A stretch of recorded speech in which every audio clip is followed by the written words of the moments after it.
Saddam Hossain, assistant professor, department of journalism and mass communication. আমরা আলোচনা করছি আজকে যে সোশ্যাল মিডিয়া কীরকমভাবে একটা পেশার কর্মজীবনের কর্মক্ষেত্র হতে পারে। কেননা গত কয়েক বছর ধরে আমরা কেরিয়ারের আলোচনায় দেখছি বারবার উঠে আসছে, এবং সরকারি বেসরকারি নানা রকমের সংস্থা সোশ্যাল মিডিয়া ম্যানেজার হিসেবে কয়েকজনকে নিযুক্ত করছে, কেননা তাদের কথা মানুষের কাছে পৌঁছে দিতে হবে।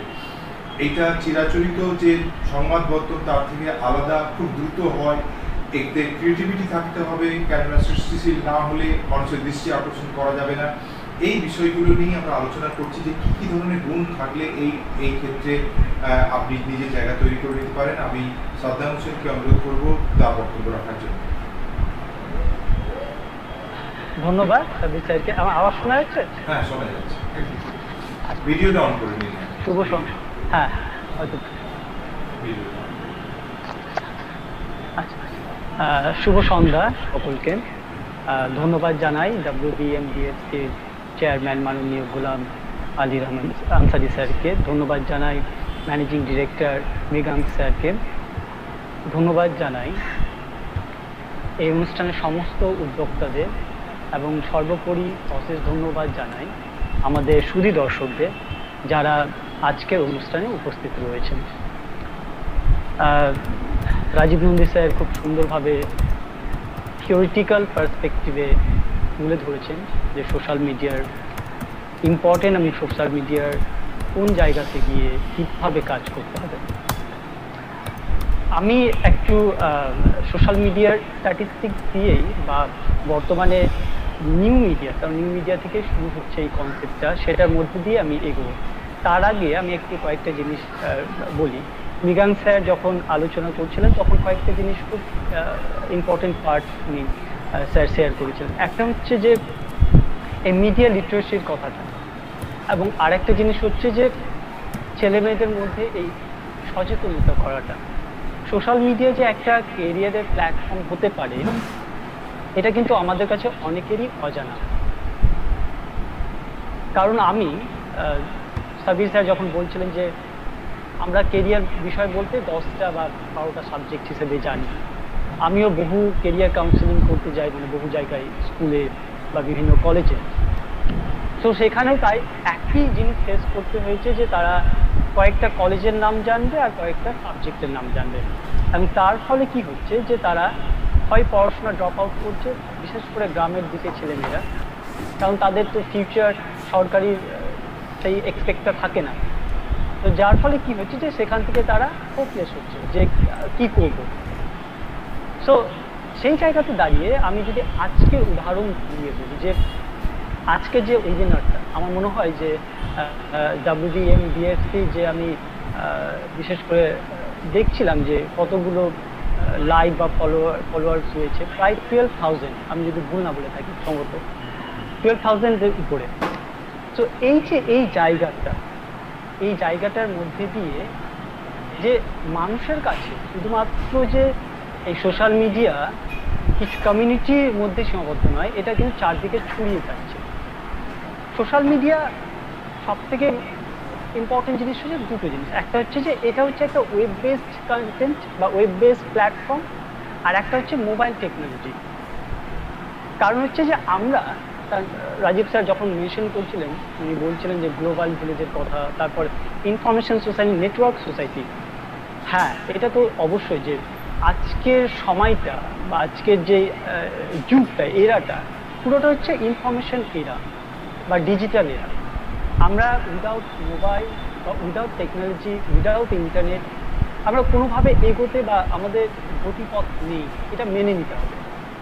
কারণ প্রত্যেকটা জিনিস, প্রত্যেকটা ইনফরমেশন থ্রু মোবাইল বা ওয়েব বেসড যে টেকনোলজি রয়েছে তার মধ্যে দিয়ে কিন্তু আমরা জানতে পারি, এবং এটা আমাদের কাছে এসেন্সিয়াল একটা পার্ট হয়ে গেছে, কারণ প্রয়োজনীয়। তার মানে হচ্ছে যে সোশ্যাল মিডিয়াটা কতটা ইম্পর্টেন্ট আর কতটা গুরুত্বপূর্ণ।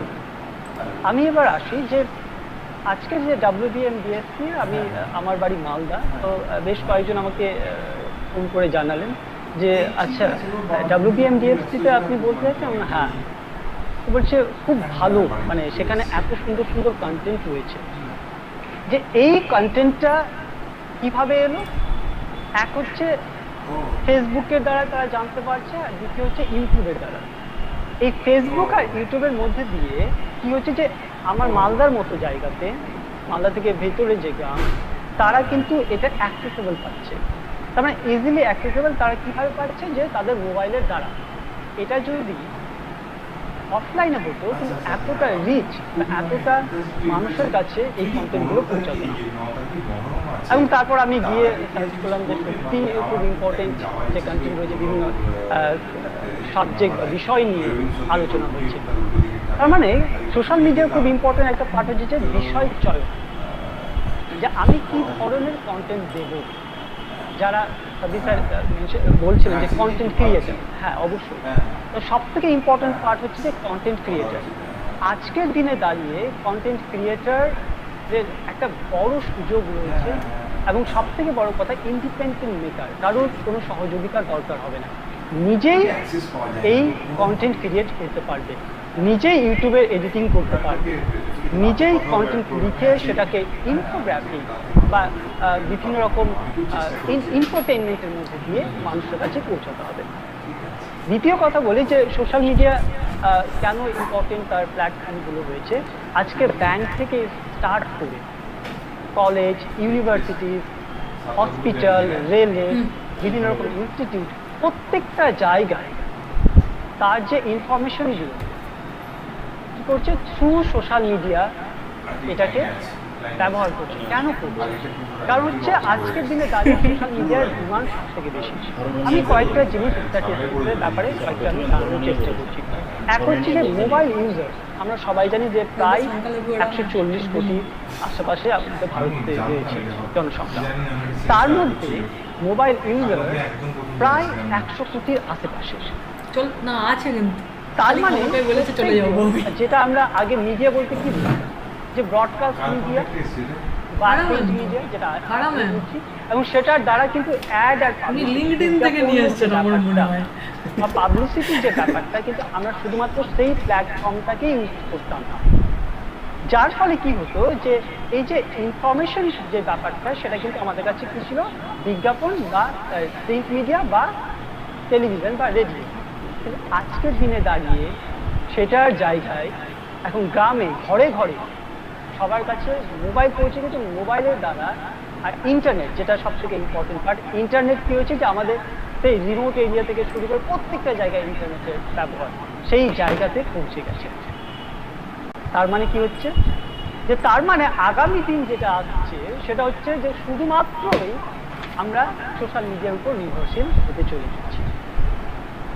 নির্ভরশীল শব্দটা আমি এই জন্যই বললাম যে আমরা তথ্যের যে ব্যাপারটা, যে তথ্য যে পাওয়ার ব্যাপারটা, কারণ বেসিক্যালি সোশ্যাল মিডিয়া দুটো জিনিস, ইনফোটেইনমেন্ট এনে দেয়, তথ্য এবং তার সাথে সাথে মনোরঞ্জন, যেটা মানুষের সব থেকে ইম্পর্টেন্ট একটা জায়গা। এবং তার সাথে সাথে সচেতনতা, অনেক ভিডিও রয়েছে করোনার সিচুয়েশনে যদি দেখা যায়, অনেক ডক্টর এত সুন্দর সুন্দর ভিডিও করেছেন, যারা বিশেষ করে যারা ফিটনেস, বডি ফিটনেস, বডি ট্রেনাররা, তারা বিভিন্ন রকম বডির মধ্যে দিয়ে হেলথ অ্যাওয়ারনেসের যে প্রোগ্রামগুলো করতেন, এবং সেটাতে দেখবেন যে বিভিন্নভাবে অনেক মিলিয়ন লাইক বা মিলিয়ন ভিউয়ার্স ছিল। এবং সেটার মধ্যে দিয়েও এক হচ্ছে যে এন্টারটেনমেন্ট করা হচ্ছে, অ্যাওয়ারনেস করা হচ্ছে, ইনফরমেশন প্রোভাইড করা হচ্ছে, এবং তার সাথে সাথে ইনকাম, মানি, যেটা সব থেকে ইম্পর্টেন্ট সেই জিনিসটাও হচ্ছে। এবং সোশ্যাল মিডিয়া 60% অ্যাবাভ পপুলেশন কি হচ্ছে যে সোশ্যাল মিডিয়ার সাথে যুক্ত। এটা কিন্তু আমি বলছি না, এটা একটা স্ট্যাটিস্টিক্সিয়া বলে একটা স্ট্যাটিস্টিক্যাল ওয়েবসাইটে সেখান থেকে তোলা। আমি এটা এই জন্য বললাম যে যারা শুনছেন বা আগামী দিনে যারা কন্টেন্ট ক্রিয়েটার হবে তাদের জন্য এটা খুব দরকার হবে যে সোশ্যাল মিডিয়া আগামী দিনে আরও তার প্রয়োজনীয়তা, তার ইম্পর্টেন্স বাড়তে চলেছে। দ্বিতীয় জিনিস আসছি আমি, যে বিশেষত যে কেন এই জিনিসটাকে আমরা ব্যবহার করছি, মানে কেন ডিমান্ড রয়েছে। আমি যদি এই জিনিসটা তুলে ধরি তাহলে কয়েকটা জিনিস তো মেনে নিতে হবে। যে একটা হচ্ছে চিপার, কম খরচে কম পয়সায় হয়ে যায়। দ্বিতীয় হচ্ছে ইফেক্টিভ, ব্রিজেস কমিউনিকেশন গ্যাপ, কোনো কমিউনিকেশন, এটা গ্রামেও যেতে পারছে, গ্রামের মধ্যেও, শহরে, প্রত্যেকটা জায়গায়, গ্লোবালে, সব জায়গায় কিন্তু আপনার প্রোডাক্টটা কিন্তু পৌঁছে যাচ্ছে, ইনফরমেশনটা পৌঁছে যাচ্ছে। এবং সেটা হচ্ছে সব থেকে বড় কথা যে কয়েক মিনিট বা কয়েক সেকেন্ডের মধ্যে এই ইনফরমেশনটা একটা লার্জ পপুলেশন বা লার্জ যে অডিয়েন্সের কাছে কিন্তু পৌঁছে যাচ্ছে। দ্বিতীয় হচ্ছে যে content generate platform, important customer interactive tool, যেটা সব থেকে ইম্পর্টেন্ট। আমি একটা উদাহরণ দিই, রিসেন্টলি আমাদের এখানে পল্লীশ্রী মোড়ে একটা ফুডসের দোকান, রোলের একটা দোকান ওপেন হয়েছে এবং সেখানে গন্ধরাজের রোল তৈরি হচ্ছে। সো বেশ কয়েকদিন থেকে দেখছি প্রচুর ছেলে মেয়ে এখানে রয়েছে এবং লম্বা লাইন দিয়ে তারা রোল কিনছে। আমি এই উদাহরণটা এই জন্যই বলছি যে হঠাৎ করে আমার একটা বন্ধু, সে ডায়মন্ড হারবারের দিকে থাকে, ফোন করে বলে যে আমার ওয়াইফ বলেছেন যে সেখানে খুব ফেমাস নাকি রোল বিক্রি হচ্ছে যে বিজয়গড়ের আশেপাশে, তো কোথায় এই জায়গাটা? আমি কিভাবে জানলো? বলছে সে তো ফেসবুক বা বিভিন্ন জায়গাতে সে অ্যাড দিয়েছে বা বিভিন্ন জায়গায় সবাই তার রিভিউ লিখছে। এই ব্যাপারটা তার মানে কি, এখানে কোনো নিউজ পেপার বা দরকার হলো না, ভাইরাল হয়ে যাবে। ভাইরাল হওয়ার পরে কি হচ্ছে, তার সেই দোকানের ডিমান্ডটা বাড়ছে এবং তার সাথে সাথে যারা ভাইরাল করেছে, যে কন্টেন্ট ক্রিয়েটার যারা রিভিউটা লিখেছে, তাদের লাইক হচ্ছে এবং তার সাথে সাথে তাদের কিন্তু পরবর্তী তাদেরকে স্পন্সর হিসেবে রাখা হচ্ছে। তার মানে কতটা ইম্পর্টেন্ট, মানে কিভাবে আমরা ইনকাম করতে পারি। সো এটা হচ্ছে যে, এবং তার সাথে ইন্টারাক্ট করছি যে ভালো না মন্দ, যেটা আমরা কিন্তু টিভিতে বা কি বলে নিউজ পেপারে সেই জিনিসটা আমরা করতে পারি না। তারপর হচ্ছে যে ঘরে বসে কাজ করা যায়, ঘরে বসেই কিন্তু জিনিসটা দেখা যায় যে আমাদের কোথাও অফিসে বা কোথাও গিয়ে দরকার নেই। এখানে একজন রয়েছেন, আমি তার এক্সাম্পলটা পরে দেব, এবং আমার একজন জুনিয়র, সে এখন পিএইচডি করছে মহারাষ্ট্রে। আমি যখন পিএইচডি করতে গেছিলাম সেই সময় আমার সঙ্গে বন্ধুত্ব হয়েছিল। সে কিন্তু একটা ট্রিক এক্সপার্ট বলে একটা স্টার্ট করেছে, কিন্তু পড়াশোনার সাথে সাথে, এবং তার কন্টেন্ট ছিল বিভিন্ন রকম কি বলে বিভিন্ন রকম যে ডিসকভার হচ্ছে বিভিন্ন রকম তথ্য, যেমন হচ্ছে যে মোবাইল কিভাবে ওপেন করতে হবে। যারা বয়স্ক আমার বাবার মতো তারা কিন্তু জানেন, তারা কি করছেন, ইজিলি ইউটিউবে সার্চ করছে। আমার বাবা অতটা পড়াশুনো নয়, কিন্তু শুধুমাত্র মোবাইল লিখে বা মোবাইল সার্চ সেটাতে কিন্তু চলে আসছে। বা কিপ্যাড কিভাবে ওপেন করা হয়, পাসওয়ার্ড কিভাবে খোলা হয়, এই যে ছোট ছোট জিনিস, যারা টেকনোলজি নিয়ে ইন্টারেস্ট, তারাও কিন্তু কন্টেন্ট ক্রিয়েটার হতে পারে। এরকম শত শত ছেলে মেয়ে বা শত শত যারা কন্টেন্ট ক্রিয়েটার রয়েছে ইনকাম করছে। তো সে স্টার্ট করলো ট্রিকি এক্সপার্ট, এবং সেখান থেকে কি করলো যে সে সুন্দরভাবে বিভিন্ন তথ্যকে তুলে ধরার চেষ্টা করলো।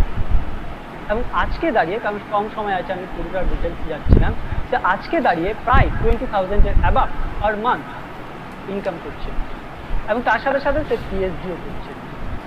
সো এই যে এটা কেন বললাম যে কি হলে একটা হচ্ছে যে পার্ট টাইম হিসেবেও এই জবটাকে করে নিতে পারে। যারা স্টুডেন্ট, বিশেষ করে ছাত্রছাত্রী রয়েছে, আমি তাদের জন্য বলি যে এই সোশ্যাল মিডিয়ার যে মার্কেটিং বা সোশ্যাল মিডিয়া জবের সাথে চাইলে একটা পার্ট টাইম জব হিসেবে রাখতে পারে। যে পড়াশোনার সাথে যারা বিশেষ করে পুর ফ্যামিলি থেকে বিলং করছে, যাদের পয়সা দরকার হয়, এখন তো সবারই পয়সা দরকার হবে, তো তারা কিন্তু এই জবটাকে বা এই প্ল্যাটফর্মটাকে তোমরা পছন্দ করতে পারো। দ্বিতীয় আসি যে এই সোশ্যাল মিডিয়ার যে কন্টেন্টগুলো এডুকেটেড বা আনএডুকেটেড বলে কোনো মানে প্রত্যেকটা মানুষ কিন্তু এই কন্টেন্টগুলো দেখে, কারণ এটা হচ্ছে ঘরে ঘরে পৌঁছে গেছে এই কন্টেন্টগুলো, বা ঘরে ঘরে পৌঁছে যায়। আমি এটা হচ্ছে যে মেনলি যে এই জিনিসগুলো রয়েছে, যেটার মধ্যে দিয়ে কিন্তু আমরা কী করছি যে সোশ্যাল মিডিয়াটাকে আমরা প্রেফার করছি, বা সোশ্যাল মিডিয়ার এতটা ডিমান্ড বা সোশ্যাল মিডিয়া এতটা মানুষের চাহিদা রয়েছে, এবং আগামী দিনে সেটা আরও দ্বিগুণ বাড়বে। আমি এবার চলে আসছি যে সোশ্যাল মিডিয়ার পার্টিকুলার কাজটা কি, সেটাকে বলা হয় প্রভাবিত করা, ইনফ্লুয়েন্সার হিসেবে কাজ করে। 3 ধরনের ইনফ্লুয়েন্সারের মানুষ কাজ করতে পারবে। একটা হচ্ছে ভিডিও কন্টেন্ট তৈরি করতে পারবে, ব্লগ, যেটা কন্টেন্ট রাইটার, যেটা ব্লগের মধ্যে দিয়ে সে লিখতে পারবে, সেটা টুইটার হোক বা বিভিন্ন রকম ফেসবুকের মধ্যে দিয়ে। আর একটা হচ্ছে অডিও ইনফ্লুয়েন্সার, যেটা পডকাস্ট আজকের দিনে খুব ফেমাস, সেই জিনিসটা করতে পারবে। তার মানে 3 ধরনের রয়েছে।